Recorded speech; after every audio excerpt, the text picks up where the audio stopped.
for December 12th. We'll go to the clerk for roll call, please. Supervisor Brown? Here. Supervisor McCowan? Here. Supervisor Pinches? Here. Supervisor Hamburg? Here. Chair Smith? Here. Christine, could you have them bring my other binder from my desk? I would like Captain Smallcombe to lead us in the Pledge of Allegiance, please.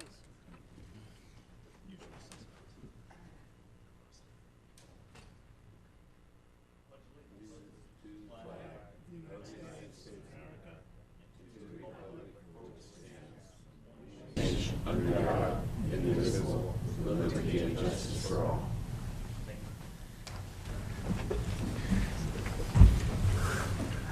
Kind of funny for Ross because he's Agenda item number 3 is public expression. Christine, Anyone wishing to address the board on a This is- topic not on the agenda, please do so at this time. Please come forward. Sheriff? Madam Chair, if you don't mind, I want to brief the board about the wonderful experience this morning at 8:30, where the Sheriff's Office was, for the first time in 30 months, able to swear in 3 new correctional officers and 1 deputy sheriff for the Anderson Valley. And we greatly appreciate the board as well as the CEO's support during this, but it was good to dust off the books of swearing in and get new blood coming in. So I'm just briefing the board on that. Thank you very much. Thank you. I just want to thank the sheriff and the CEO, and I'm very pleased to have a second resident deputy in Anderson Valley. Thank you, Tom. Anyone else under public comment? Okay, seeing none, then we will go to agenda item number 8A. This is an informational presentation and possible direction to staff regarding California State Association of Counties CSAC request to secure permanent funding for the 2011 realignment. We will now go to Supervisor Brown as our CSAC representative. She is the sponsor. This is item number 8A. Okay, thank you, Chair Smith. As you know, I represent the board on the CSAC Board of Directors, and our state association of counties, along with the California State Sheriff's Association and the Chief Probation Officers of California, have partnered to create a coalition called Californians to Protect Public Safety and Local Services. It was filed, and it is a proposed constitutional amendment ballot measure with the Attorney General's office. At our CSAC annual meeting, there was lots of discussion. It has not come back out yet from the AOL's office, but the measure would be slated for the November 2012 ballot. It would provide counties and other local governments a protected revenue source out of existing state funds to support the delivery of public safety, senior and children's services that were recently realigned from the state to local governments. The content of the measure strongly parallels SCA 1X, the constitutional measure that was negotiated as a part of the realignment discussions, but which failed to pass the legislature.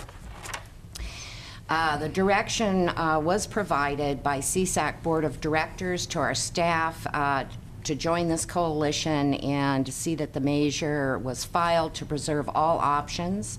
And this is to ensure that voters will have the opportunity to pass a measure to protect funding for these local services.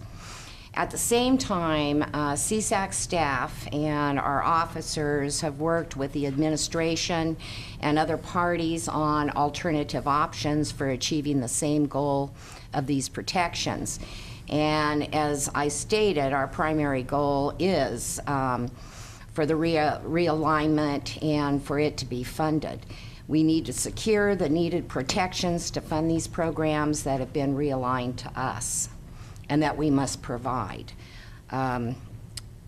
Okay. The Board of Directors did not want to make a decision at their meeting on December 1st, and the reason for that is they wanted to come back to each of the county Board of Supervisors and talk with them, because this is a really important step that CSAC is taking, and it's probably one of the biggest steps that they have taken in a very, very long time. The governor did come to the CSAC annual meeting, and he had already submitted his own initiative. The governor's initiative is to raise taxes and protect realignment revenue. The part of the measure that protects counties' income streams is substantially similar to the initiative that CSAC was a part of in filing last month. But the most notable difference between the two is that the governor's measure allows the legislature to make additional changes to the realignment during the 2012 legislative session, and those changes may not include the transfer of additional programs, which basically the CSAC measure also allowed. And I did, in your packets, there's a complete summary, there's background, and there's a comparative on both the measures. The governor's original realignment proposal included the extension of temporary tax rates for more than 5 years. His new proposal changes the mix of taxes a little bit than what was previously proposed. So I do have a summary. I don't know if you want to hear more about the governor's initiative. However, the constitutional protection was the foundation of CSAC's support for the governor's realignment plan. So I would like us to consider both of them. Joining together with the other organizations, we have Mr. Jim Brown here, and we also have Sheriff Allman, and their state organizations are a part of our coalition, and they probably both would like to talk to that. But to sum it up, we will have a special board meeting of the CSAC Board of Directors. It's called for January 5th. I need your direction and support of however you may want me to vote on this. The cost of the measure is estimated to be $4 to $6 million. That would be the coalitions. It is proposed the financing to come from the Finance Corporation that presently subsidizes the CSAC organization, keeping our county yearly dues. There's been no increase for over 4 years, keeping them what they are and from going up. With the Finance Corporation financing, because they're non-public funds. Public funds cannot be used for a ballot measure. But by doing this, the Finance Corporation would be using up the funds that they have available for that subsidy. Therefore, probably CSAC, not probably, it will, CSAC dues would increase into the future if we go that route. And again, I hope you understand how important it is for us to support at least the coalition's initiative, and I'm also asking you to support the governor's. I think it's very important, unless new information comes forward at the board meeting, that would cause me to vote against it. So that's what I have to say for the introduction, and I would like to hear from our partners. Okay. So who would like to come forward first? We also have questions from Supervisor, well, 3 of us have questions here. Sheriff, go ahead. Madam Chair, to confuse matters and to muddy the waters, the State Sheriff's Association is drafting their own. And I believe we may hear the same thing from probation.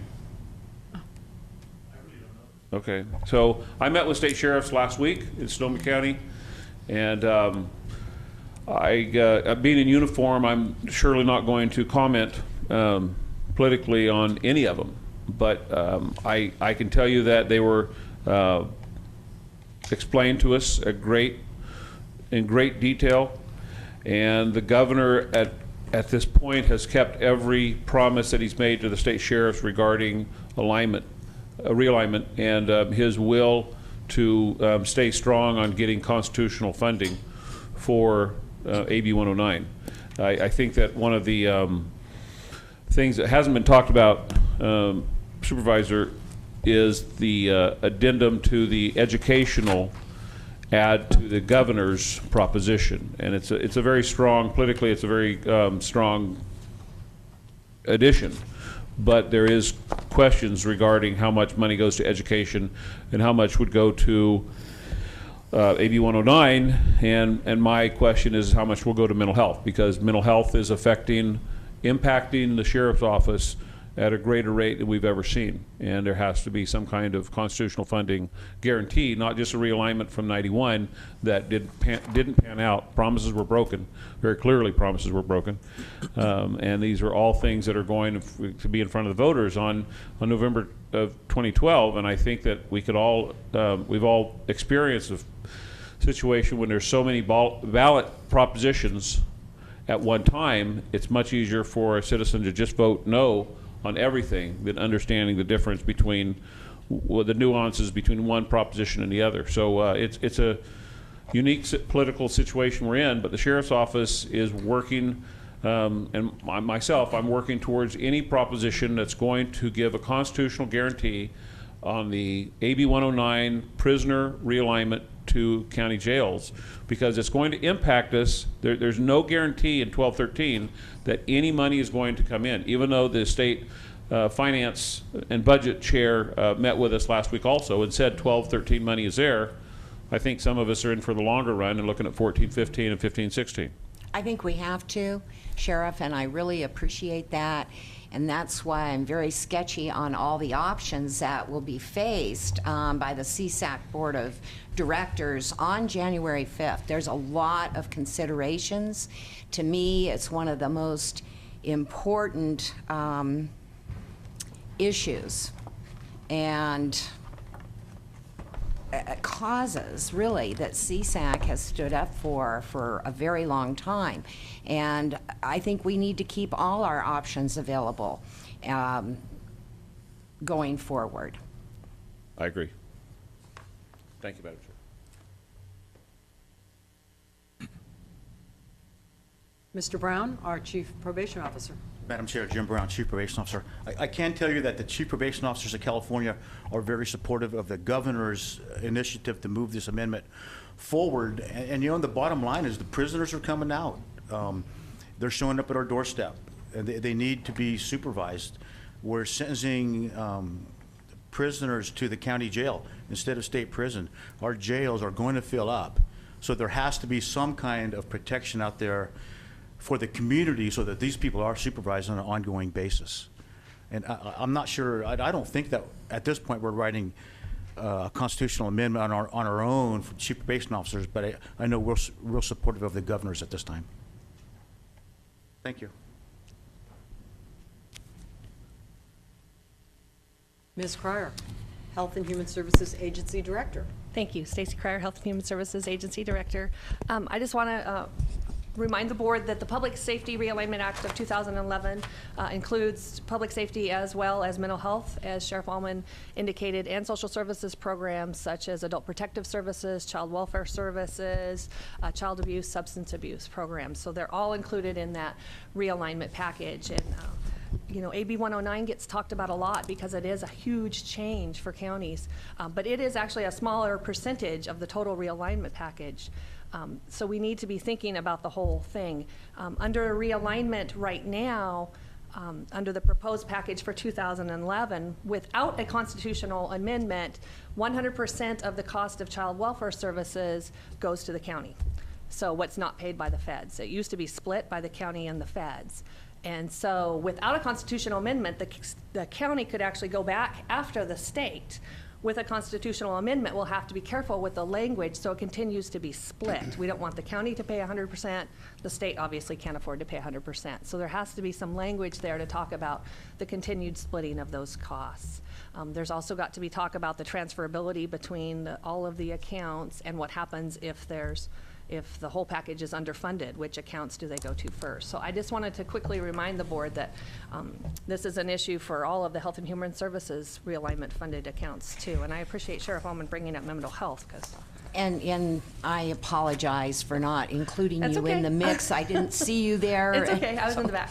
Okay. Thank you. you. Ms. Cried, do you have any recommendations, given these various tangents or groups that are forming, all with some similar goals and objectives, but maybe different sets of priorities or different approaches to getting there? Do you have any thoughts about how this will all coalesce and what compromise positions would be, or some approach?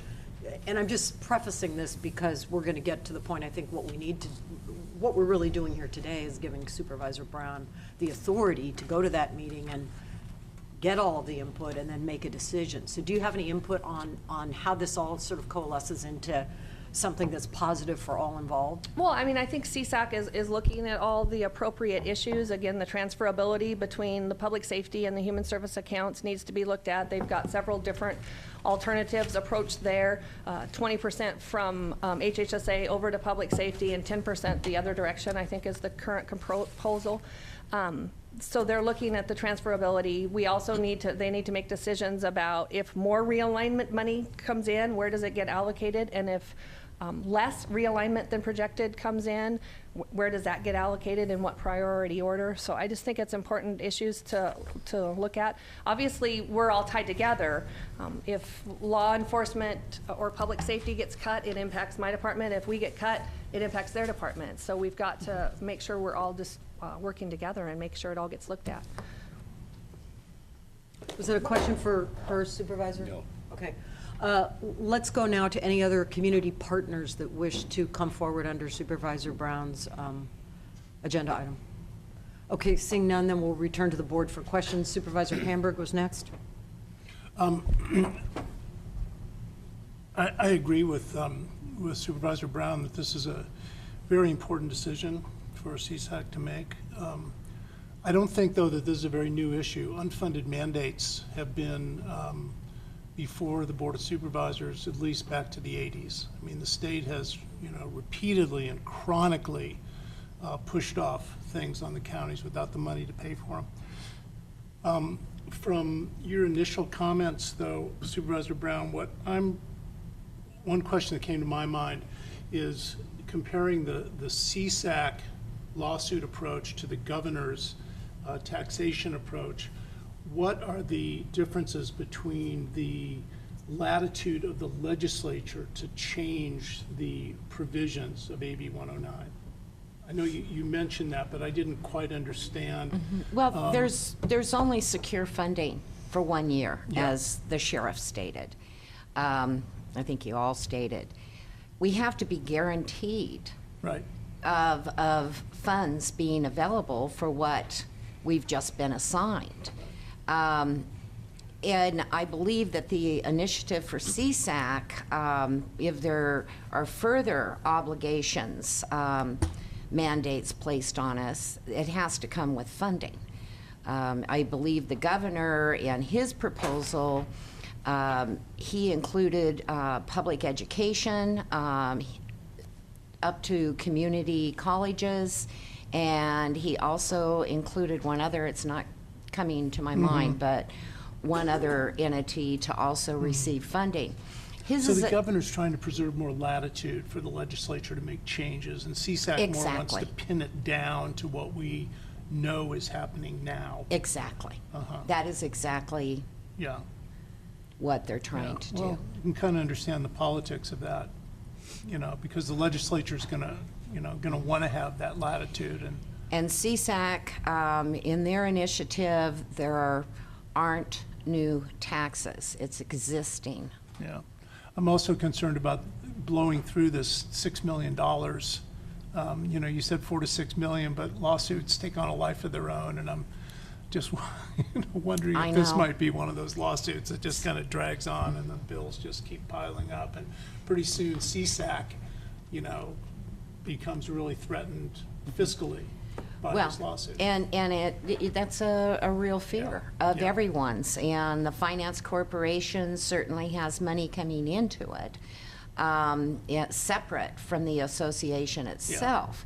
However, you know, it is something to make you stop and take pause. But as I understand it, the reason this finance corporation can take this on is because they've amassed these funds over a period of years. And once they Exactly. expend these funds, they become kind of a shell. You're absolutely Yeah. correct. So, But they do still perform certain activities for counties and for cities that there's no other entity to do that. thank you, Madam Chair. Supervisor Pinches. Well, I made a list of here, a few things I want to talk about, and I'm going to start from the bottom of my list up. First of all, it's kind of disappointing to me to think that CSAC doesn't have enough clout with our individual legislators for them to talk somebody at our state legislature to coming forward with something, a bill in the legislature, instead of going from the proposition process. That's a disappointment to me. And, you know, the voters, when you go to the multiple measure issue, is going to kill everything. I really feel if there's multiple measures going to the ballot, because we're talking about whether it's a transfer or a new tax, it's going to take a 2/3 vote. And then you get into the real issue of, and I can see why the governor's trying to spread it out, because he has the Prop 98, the law that says that what percentage of state general fund dollars has to go to education. And that's why he's trying to include that in, because if you watch the news every night, you see this Occupy movement. It's really taking, I feel, a life of its own about putting more money into education and even higher into education.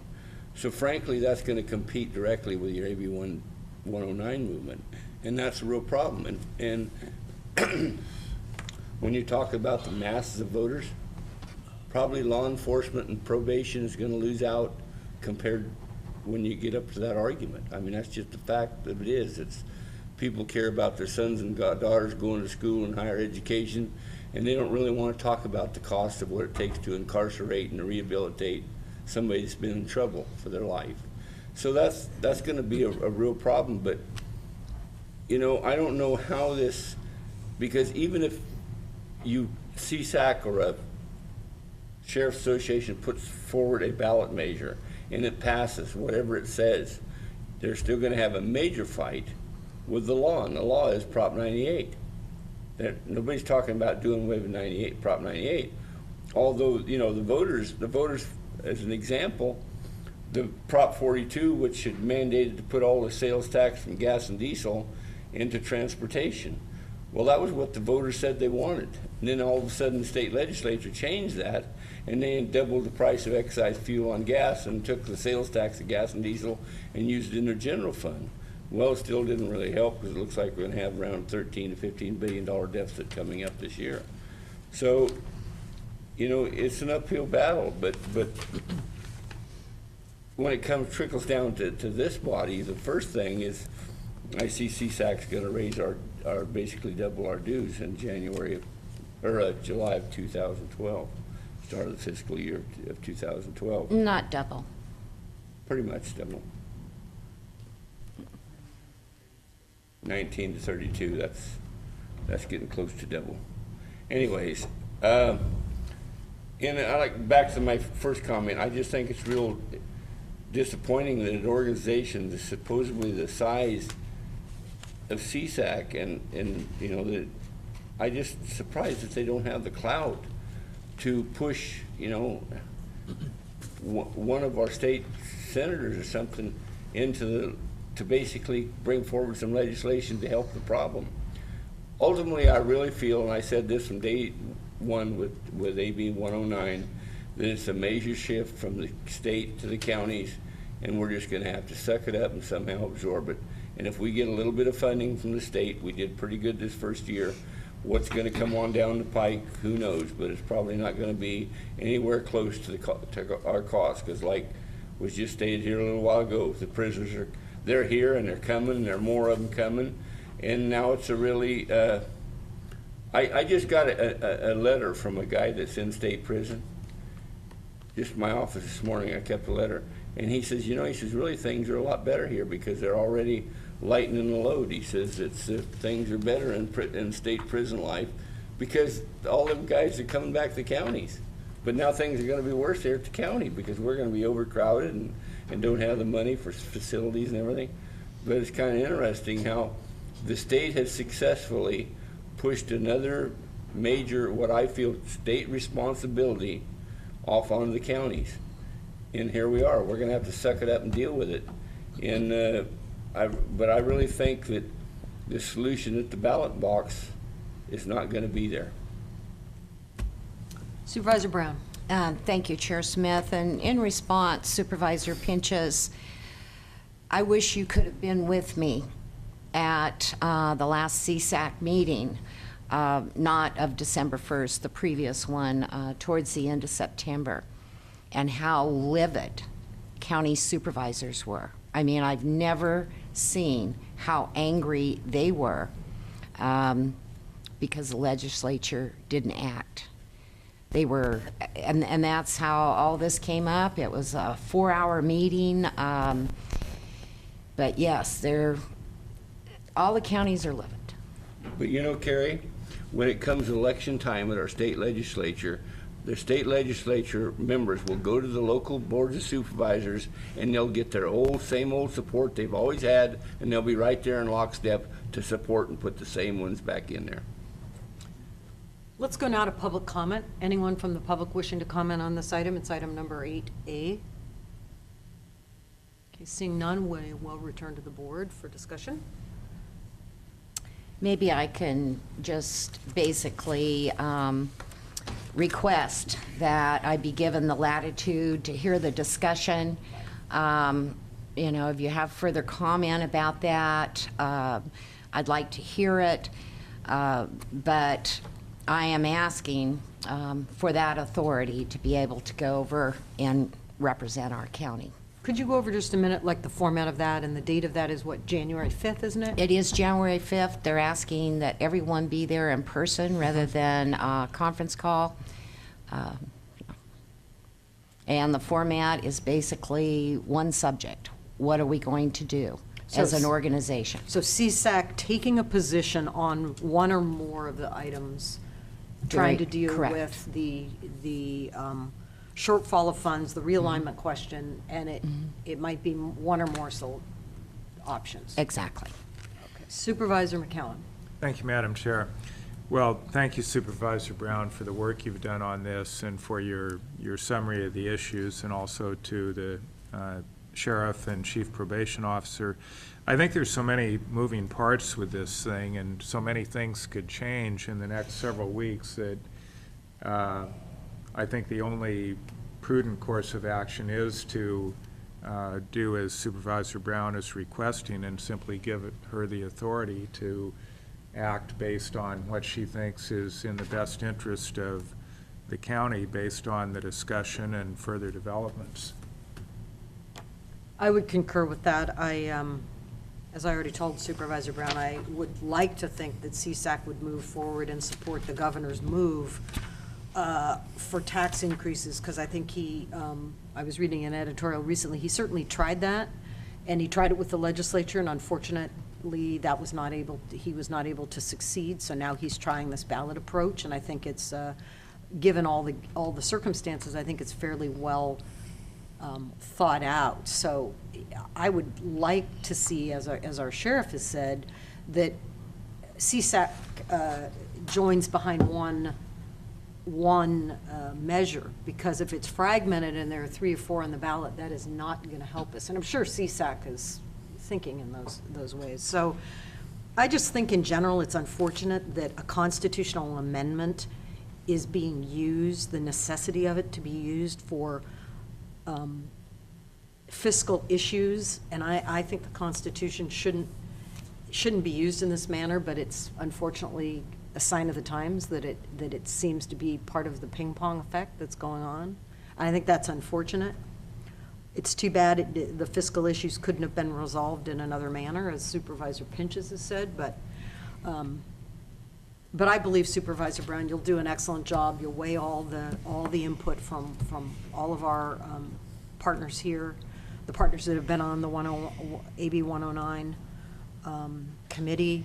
But as Ms. Cryer said, really AB 109 is a smaller ticket item in the bigger context of the entire realignment issue. Correct. It's really a smaller piece, but it's one front and center, and it's a new one we're having to deal with, and it's a very important one. So I would hope that we get a motion soon and unanimously support your going to the meeting. And one last comment, the recommended motion probably Yes. needs to be reworded. Having heard from the sheriff this morning, which is new information, I'd like to see something added that says weighing all options. I think it should change.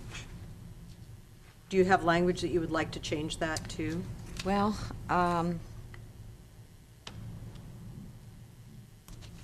I would say that the board grants authority to CSAC representative to weigh all options.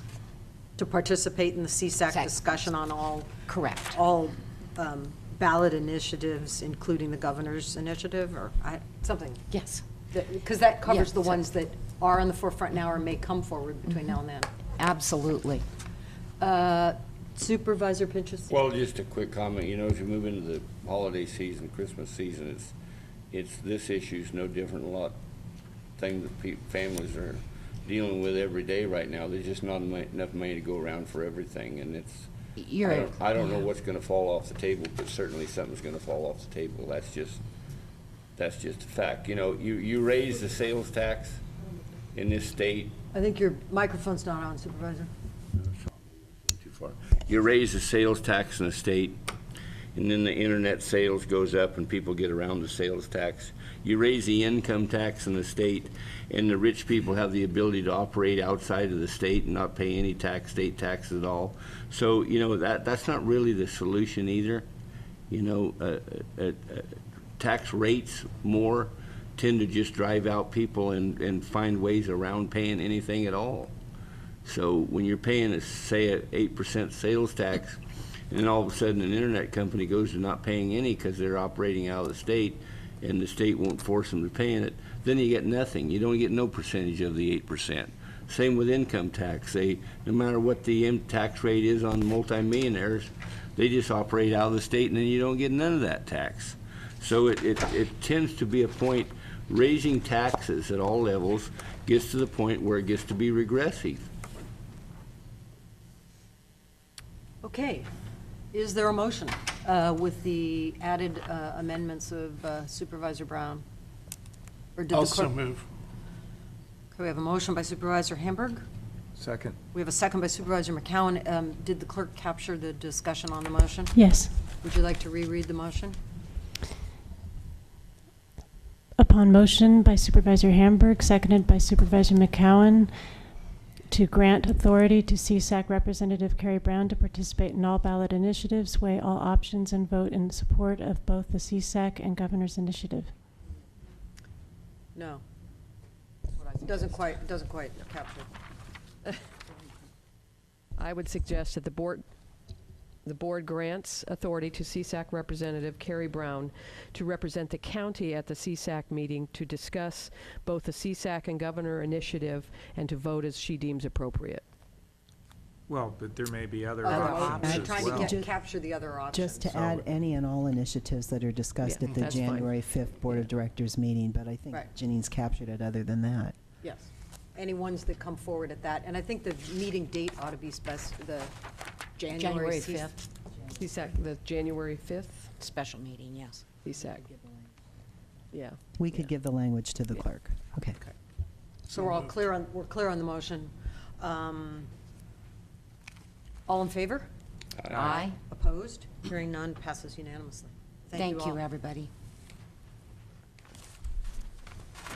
Moving on to agenda item number 6A. This is discussion of possible action, including adoption of Mendocino County 2012 legislative platform. The Executive Office and the Board Ad Hoc Committee are sponsors. Who would like to begin? Madam Chair, Yes. On behalf of Supervisor Brown and myself, I think we should begin with Christie, Okay? who has nobly and capably assisted us over the past 6 weeks or so as we've drafted this legislative program. And I know she has a PowerPoint, so why don't we just start there? Great. Also might note that we have Jeff Terrell here from Senator Evans' office and Ruth Valenzuela from Assemblyman Chesbro's office, Welcome. both of whom were also of assistance in drafting this platform. Good morning, Christy Furman, County Executive Office. Can you hear me okay? As Supervisor Hamburg indicated, we do have two of our local partners here. Thank you very much for making yourselves available. Heidi Dickerson, we'd also like to acknowledge, has been involved in guiding our ad hoc committee and development of the platform. She was not available to join us this morning, but we have been communicating via email over the last week. I just have a brief PowerPoint presentation that I wanted to kind of go through, setting the stage for the board discussion. And then we'll invite Supervisor Hamburg and Brown as the committee members to provide further comment, and then open the draft platform up for discussion. The board had previously adopted policy number 19, which establishes the process for adoption of the annual legislative advocacy platform. And then in September, staff came forward with a presentation seeking guidance with development of the 2012 platform, as the board standing committee structure was not activated in 2011. And at that time, the board gave direction to staff to work with an ad hoc committee comprising Supervisors Hamburg and Brown to work with us. And then in November, we did come back with an interim progress report to the board. And we had, I think it was a 2-page summary of the bullet points that had been the topic of conversation throughout the review process. In development of the draft platform this year, we had invited submittals and input from county department heads and their advisory boards working through the county departments. Board members have been very active in community issues and did present information for inclusion. And then items were referred through the public and through board sessions based on public comment and public expression. And we incorporated components of that information into the draft platform. We also received input from Heidi Dickerson, Ruth Valenzuela, and Jeff Terrell, and guidance from the ad hoc committee. We did meet 4 or 5 times informally, moving the draft process through the committee review. And then we did look at CSAC and make sure that, and NACO, to make sure that our core principles matched and were in alignment with our advocacy groups. What we're facing and kind of the theme or the climate in what Mendocino County will be grappling with both through 2011 and 2012 is the unprecedented and prolonged economic downturn. We have not had formal legislative advocacy contracts in place, and so much of this is really kind of a bare bones ad hoc effort with our 5 elected board members working with our state district staff, our local district staff, to advocate for matters of importance to the county. At the state level, we are facing a record number of ballot measures. As of this morning, 94 measures had qualified, and there are probably 100, probably another 15 out there that are under review at the Attorney General that have not yet qualified for circulation.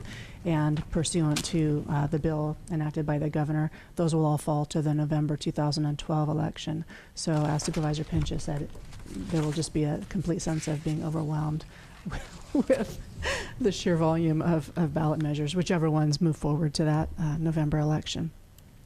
We also have somewhat of a sense of competing reform proposals. The governor has released some of his reform initiatives for next year.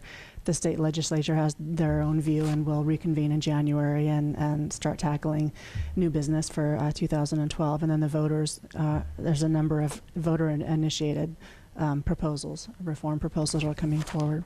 And then the changing landscape. Again, we have redistricting at the local level, at the state and congressional level, pension reform, the recent changes with realignment being enacted. There's change happening at all levels of government. And then at the federal level, the deficit reduction process did not move forward as was anticipated, and there's a lot of discussion and debate right now about what the next steps might be. And then all eyes are focused on the November presidential election. We will also have a new congressional representative in 2013. Based on the input from the ad hoc committee and a sense of what we've tackled through 2011, our guiding principles for the legislative platform, really focus on local control, rural county needs, services, and challenges, preservation, protection of funding for critical services, regulatory relief and regulatory reform, and economic development opportunities. What we will use the platform for going forward, once it's adopted by the board, is to advocate, to be ready for advocacy in a number of arenas. We expect on Thursday, the Department of Finance will release the projections, the updated revenue projections, to determine whether state trigger cuts will be enacted in this current budget cycle. The governor will release his proposed state budget in a couple of weeks. The state legislature will be reconvening. Congress will come back in session in January. They'll be grappling with the federal deficit reduction measures at that time. There are a number of court rulings that will impact issues in Mendocino County, from federal health care reform to recent marijuana issues and pension reform, a number of items out there. And then the November election will really be a point of a turning point, I guess, in the future of where we head. And then again, our new congressional representative. What we had brought to you today is the draft platform as a discussion draft, really looking to see if this platform promotes issues of importance and protects issues of importance to Mendocino County. That's kind of the screening mechanism that we're looking for. And once the board does adopt a formal platform, we will utilize this to be poised and ready to engage in advocacy consistent with the county's priorities. The recommended action is to adopt the platform and allow staff to move this forward and disperse it to our elected representatives. And as an alternative, if there are edits to be incorporated, we could either work with the two ad hoc committee members and finalize it and disperse it, or perhaps bring it back to the board tomorrow if there's cleanup that the full board would like to see. We did indicate in the staff report that there was supplemental material available.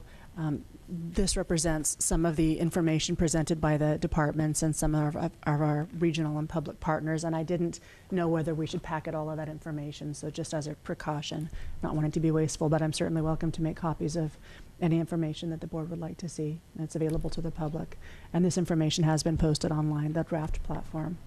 And this is my first year in going through the process. It's been a pleasure to work with Supervisors Brown and Hamburg, and I welcome your input and would turn it over to Carrie and Dan to make any comments.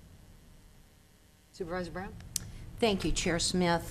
This is a draft. We can make changes, whatever is deemed necessary by the board. I also want to thank Ms. Furman for putting it all together for us. We tried to be very sensitive, the ad hoc committee did, to all of the activities and initiatives and opinions of each of our fellow supervisors, and also the number of requests turned in by county departments and their watch list. So basically, it is much longer than we've had, I guess, in the past, and much longer than I originally anticipated. However, I think it gives us a good format as we move into the future. We, again, tried to be very sensitive to all the areas we work in, and hope that you like what we've put together for you. Thank you. Supervisor Hamburg? Yeah, my only comment is that I would actually favor the alternative, that I have some edits that I worked on Friday that we did not have time to incorporate. Some of them are very small, use changes of wording, adding a sentence here or there. But I think it's also important that any board member input be taken today, and I think we're hopefully far enough along that we could just continue this to tomorrow and adopt it tomorrow. The other thing that I think about this document is that it needs to be very user-friendly, so that people from the general public who want to know, where the county would like to be going in terms of the, sort of the overall picture, the local as well as the state and federal, can pick up this document and see something about, where we want to go, what things are important to us in the bigger picture than just the 3,500 square miles in Mendocino County. So, in that light, I think it is, an important outreach document for us, and I want it to be as good as it can be without being, pie in the sky. I don't think you'll see a lot in it that is pie in the sky. There aren't any big, we're very aware of the fact that government on all levels is stretched to the breaking point. And so we're mostly talking about policy initiatives, things that have already been initiated within this county, such as the meat study, the biomass study, the work that's being done by the Broadband Alliance. Of course, we're looking at the marijuana issue, the pension issue, Williamson Act. I think these are all topics that are very familiar to the entire board. So, I think what Supervisor Brown and myself would really like to do, this morning is get input from the other 3 board members, and then I think by tomorrow, hopefully, we could have a document that we could pass unanimously. Supervisor Hamburg, later in the discussion, are you planning on giving us the edits that you had so we know what those are about, or what was your thinking on that? Well, I could do that. Are they any I'm thinking if they're content laden, then. They're mostly clarifications. Okay. All right. For example, where we talk about encouraging local-based energy models, I added that, there actually is legislation that promotes community choice aggregation models, such as the one that they're using in Marin and exploring in Sonoma. So I mostly tried to clarify. The other thing I want to talk to Supervisor Brown about is trimming out some of the more kind of generic language that applies not simply to Mendocino County, but to the whole state. And there are a few paragraphs I think we could excise without really losing the gist of what we're trying to do here. Supervisor Pinchas. Well, I'm curious, Christie, how many of those ballot measures that are likely to qualify have to do with increasing taxes one way or the other? I think there's a handful. I'm gathering some of that information. One thing I'm sure there's not on there is any way to invalidate Prop 98, and they're all going to be faced, and certainly the educational side of the advocates are standing right there waiting to challenge them on, making sure that half the state budget goes into education at some level, and that's what Prop 98 says. So that puts you to a real, I'm not saying putting the money into education is bad. I'm just saying it puts you into a severe corner when you're looking to fund other projects and things. And like I say, we're in an era of there's less taxing going on. You can increase the rates and there's still going to be less taxes. Look what happened. You thought when the state transferred, as I mentioned earlier, the gas tax on gas and diesel back into the general fund, that would really help the state general fund. We're still facing a $13 million state deficit. We haven't really gained any, even with that. And the sales tax on gas and diesel is one heck of a big, large tax generator. And it didn't seem to help the financial condition of the state one bit. So, I don't know. I just think we as a county and the federal government, the state government is going to have to start learning. Instead of trying to put all this effort into more taxes and getting more money, we're going to have to start doing a better job of living off of what we have. That's what we're telling businesses and families that's what government's telling businesses and families out there every day is, well, folks, you got to your taxes are higher and your fees are higher and everything, but you're just going to have to find a way to make it work. We're telling business and families that every day.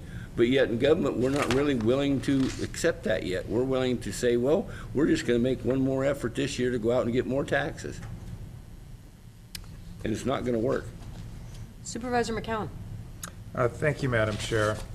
Well, I think this is a very comprehensive list of the county's interests, and I think it's well done. But my recollection is that we've been given advice in the past that you're more effective if you can boil your advocacy list down to a half a dozen items, basically. And in both for the state and the federal list, we have more than a dozen items. On the other hand, I'm not sure that having an advocacy program is necessarily going to be of any great benefit to Mendocino County.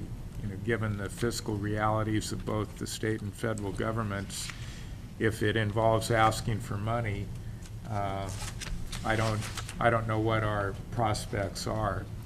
And we have, particularly at the federal level, I've always maintained our most effective approach is working closely with Congressman Thompson's representative, Heidi Dickerson. And I think that's worth more than 5 federal lobbyists so that we don't have money for.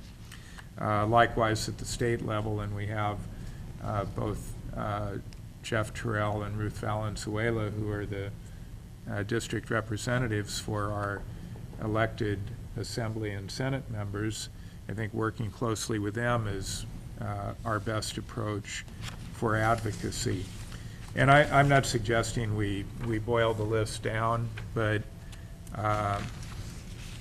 maybe instead of identifying one top priority is probably a good approach in the sense of focusing attention on that priority, but maybe we could identify 2 or 3 or 4 top priorities, and those would be the ones we would really push for, and then the other items would be included in case the opportunity comes up through legislation to try and get behind something. I did have one question, and that is H.R. 1983, I think the number was, and what by Franks, and what does that provide for? You mean Barney Frank? Yeah. The Patient Protection Act. I think that's the, Marijuana Patient Protection Act, but yeah, I thought that was the bill that says that states that have adopted regulations shall not be, basically it's the Obama position as enunciated by Eric Holder shortly after Obama took office. right. And I believe that our own Representative Thompson has signed on to that bill. Yes. And it changes the definition of a controlled or substance from Schedule 1 Oh, to it also 2. reschedules marijuana from Schedule 1 to Schedule 2 or 3. But then Barney Frank's retiring too, so that might not. Look, I don't expect this to pass, but I do think we should have the balance in our agenda of both combating the illegal trespass operations, but also calling for something that, I think this board has identified as a more comprehensive solution, which is legalization. And while I have the Well, floor. and actually, I had a bit of a follow-up on that, and I just want to say I support that, and I especially did want to hear about the rescheduling issue, because that is something that is completely indefensible in federal law. In the face of a growing body of evidence that there actually are medical applications for marijuana, it's ridiculous for the federal government to maintain that there is no medical use, to insist that it continue to be Schedule 1, where far more dangerous substances are not designated that way. So, Just for a, if I may, Madam Chair, just to tell you how slowly this issue is moving. 20 years ago, I circulated a Dear Colleague letter in the House of Representatives to reschedule marijuana. And I did not get a single signature on that Dear Colleague letter from a non-African American member of Congress.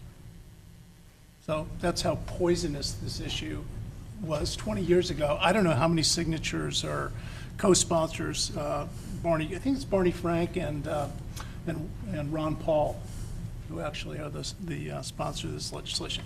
But, in response to Supervisor McGowan saying that, this is maybe a little too much of a laundry list, I sort of think the fact that there isn't any money out there behooves us to kind of be looking at all the different things that are going on, and I think, again, as you look at this list, you'll see things that we talk about in these board meetings week after week after week. Williamson Act, the closure of our state parks, the You know, Supervisor Brown's been working very hard on this, the local food systems and security. I mean, these are not big money items, but these are items where sometimes a piece of legislation on the state and federal level can facilitate, you know, make more possible the kinds of changes that we're trying to bring here, and particularly in terms of local economic development. Supervisor Brown. Yeah, and I appreciate those words, Supervisor Hamburg, and actually Supervisor McCowan. We did talk about putting them in priority or only, you know, your top 5. And that was very difficult when you look at the list. Therefore, we just made this final decision. Let's just roll it out as it is. We don't know if we're going to have opportunity in any of the areas, but if there is something that comes forward, let's go for it. Let's, you know, someone will have all of us will have the document that gives us the opportunity to advocate on any one of these issues, whether it's a state or federal level, bring back, of course, the information. And given the times, and they've been different than what we've had in the past, I really feel that this wraps it all up in one document. Thanks. And I really like the approach, Supervisor Brown, and I really like the formatting. I don't know if that was the committee or Ms. Furman, but I think the format is very accessible to the reader. And Supervisor McCowan, to your points, I think that was actually very well stated and always a challenge for the group to do when we were asking for specific dollar requests. And if we would give 7 or 8, we were constantly told, you know, you're asking for these monetary things to come forward, and you'd be well served if you reduced your number. I think because the economic climate and the political climate has changed so dramatically, that this format is, we're well served by it. And what I think is good about it is that in subsequent letter writing to support or oppose something, one can go and do an excerpt from the platform and reference that in correspondence. From the Mendocino County's platform, 2012 legislative platform, you know, and then either quote it or just reference it. And so I think it's a very good document from that standpoint, and that's more of what we're going to be doing than going after specific pots of money as we have in the past. And if those are an option, we could probably adapt that as well. But I think it is a little lengthy, but I really like the formatting. I like the left delineation in bold. I think it's succinct, and then if you want more detail, you move to the right. I think it's great. I think it's really well done. I had a couple typos and a couple other things to address. Supervisor Pinches was next. On the federal priorities, down to bullet point number 7, it says encourage efforts to combat illegal trespass on private lands. Shouldn't that say public lands? I caught that too, Supervisor. That's only in the intro, but if you go to the document, it says public and private. Well, that's what I was curious. Well, it should say public and private. It should Yes. say. And Yeah, I that's an edit I picked up. Yeah. That's in the cover memo, but it does say public in the document. Yeah, but it We'll should make say sure it it should say everywhere it public. appears. Absolutely. And I was going to bring that up, but Supervisor Pinches beat me to it. It only says private in the. Yeah. We'll make sure in the le- final in the draft front on reflects the consistent cover language. letter. The summary, Yeah, the memo. That is one of the edits I caught. But this is only going to be used as an internal document, I'm assuming. But it We'll should clean be- it up today if it's the board's should desire to be bring it accurate. back. Anything else, Supervisor? Supervisor McCowan? Well, I doubt that this is intended to be used only as an internal document. I think. No, this Supervisor. This memo says to the Board of Supervisors. That's all I was referencing.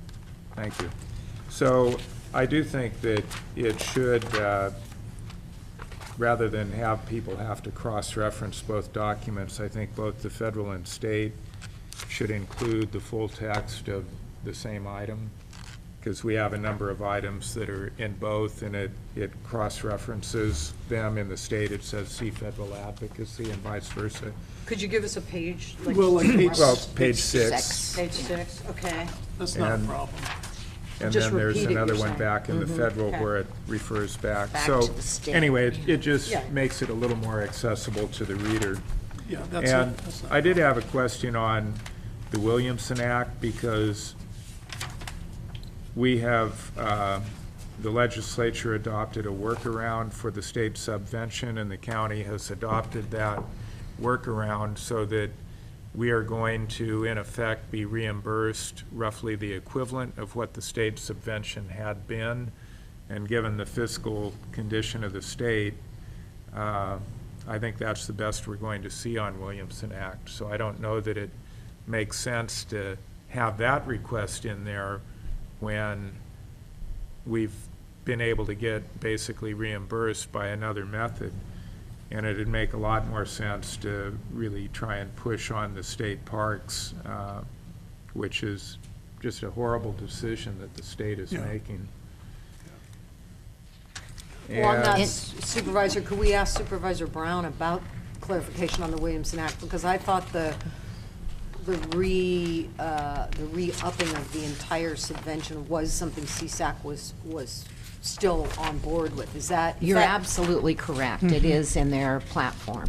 So- And most counties are still pushing, probably except Imperial, who Right. did away with Right. everything anyway. Right. But Okay. all counties, yes, you're absolutely correct.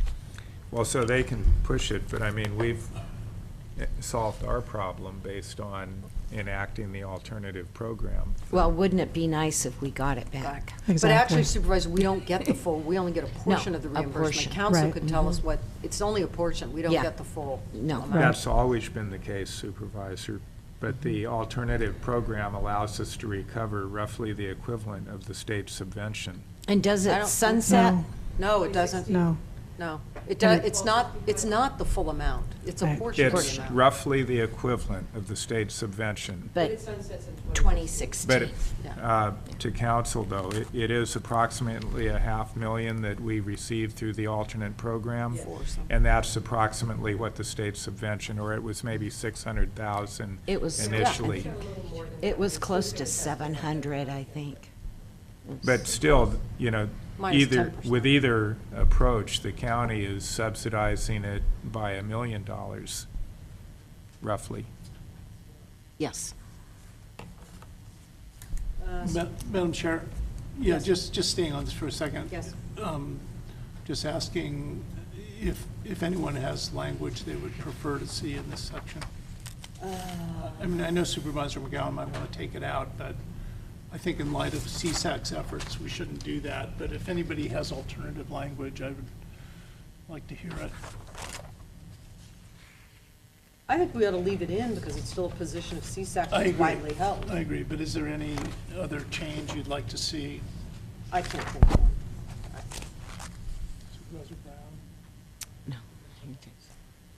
No. Let's go to public comment. Any public comment on this item? Public members, please come forward. Partner members, I should say, in this case. Ruth Valenzuela with Assemblyman Wesley Chesbro's office. I actually just wanted to say that this is the best advocacy packet I've seen in a while. It's really, really good. Thank you to Ms. Furman and to Supervisors Brown and Hamburg. It's really organized. I don't see anything that's pie in the sky. In looking through it, I know that either the Assemblyman or the state in general are working on a lot of these items. So thank you. I think it's great. I think you guys did a really great job.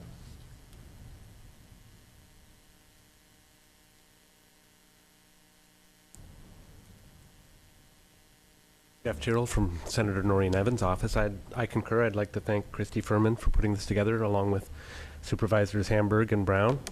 And I look forward to forwarding this to the senator, and she should soon be in the county to discuss many of these issues. So I applaud you all.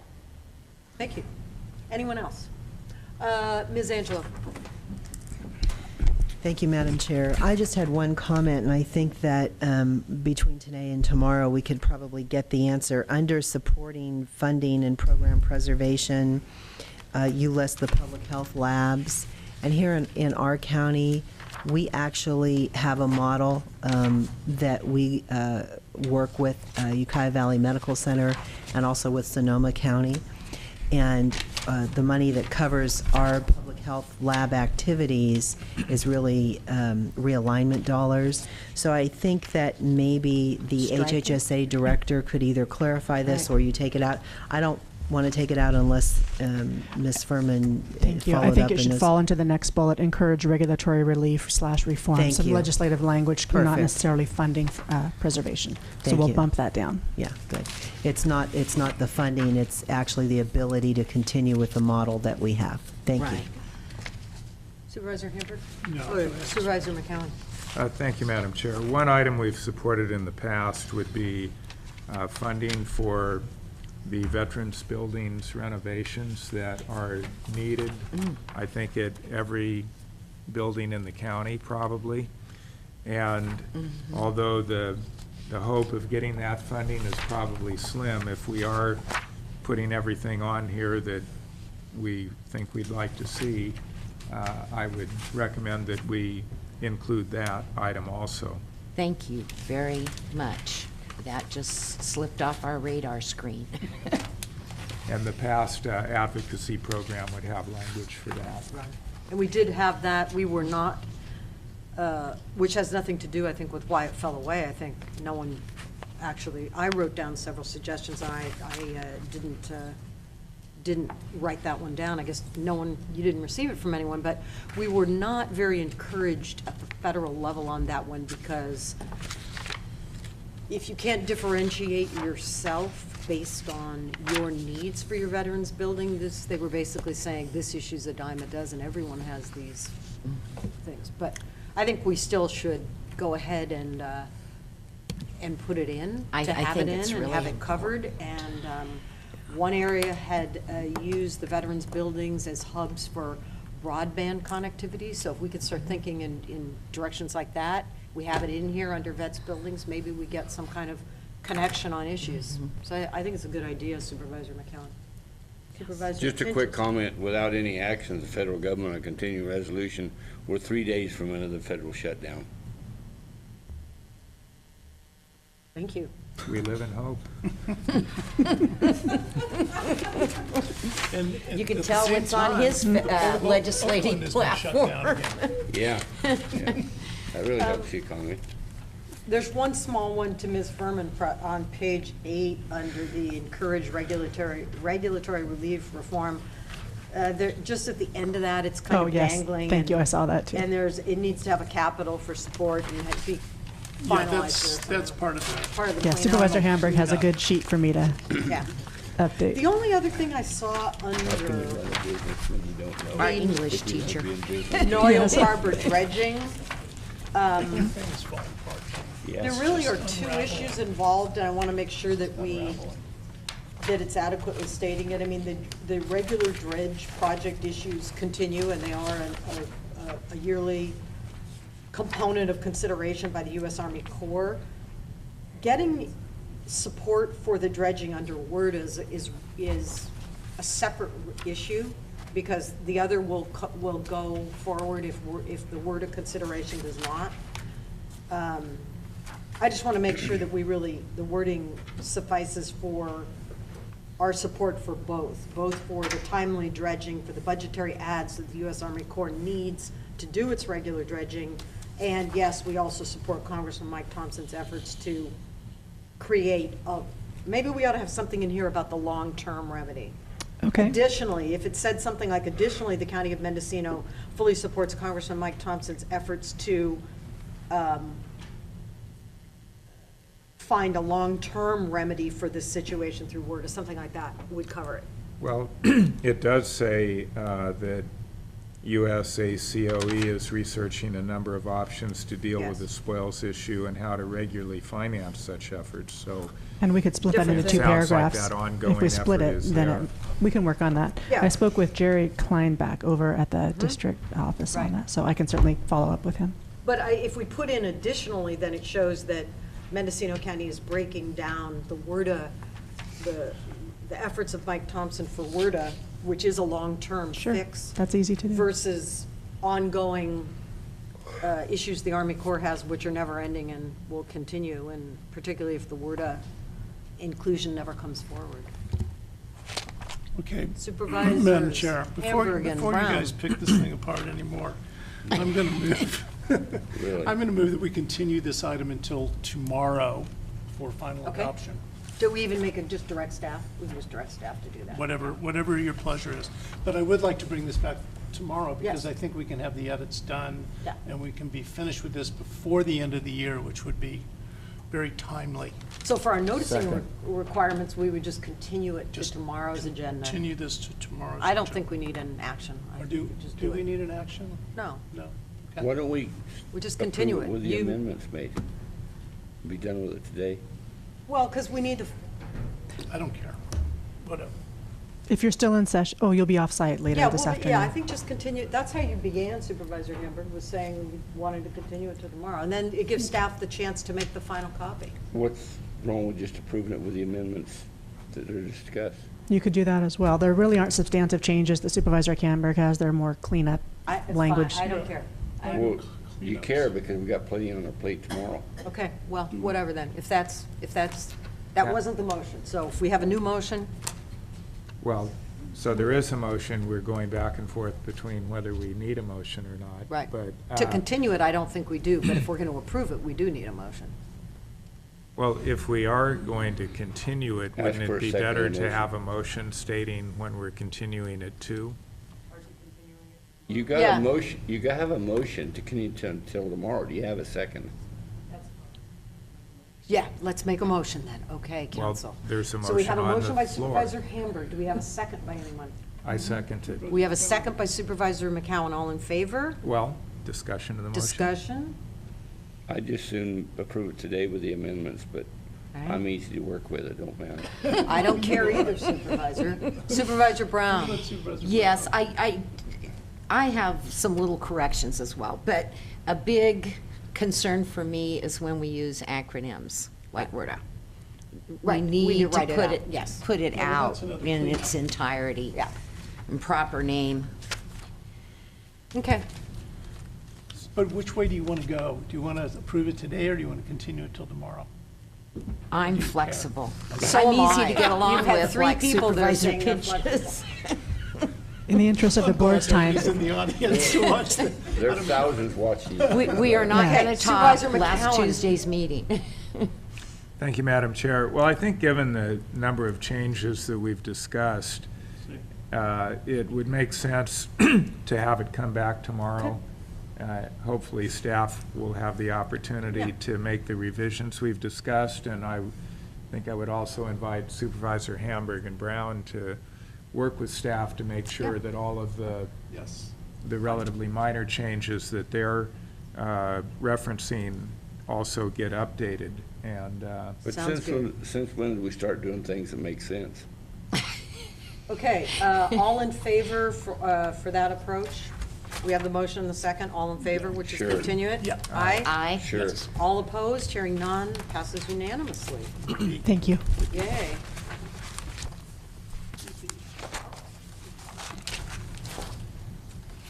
Okay, right on time. The board will now adjourn to closed session and will reconvene to report out of closed session. And then we will reconvene at the Ukiah Valley Conference Center for a 1:30 PM joint meeting with the Mendocino County Board of Retirement. Madam Chair? Yes. Could you just clarify, please, that the Board of Retirement is actually meeting at 1 o'clock, and it's the joint board? I had received some questions about whether it was 1 or 1:30. Yes, this is correct. The Mendocino County Board of Retirement will meet in a separate meeting at that same location at 1 PM, followed by our joint meeting at the Ukiah Valley Conference Center at 1:30. So we don't Yeah. show up till 1:30, right? That's correct. And I assume, Madam Chair, I assume Yes. that's how it was agendized. Yes. Because the chair's meeting outline states 1:30. That's correct, 1:30. We don't need to we don't need to publish and Oh, reference they're theirs. going to meet at 1. Yes, Okay, great. ours is Thank you. published correctly. Understood. Yeah.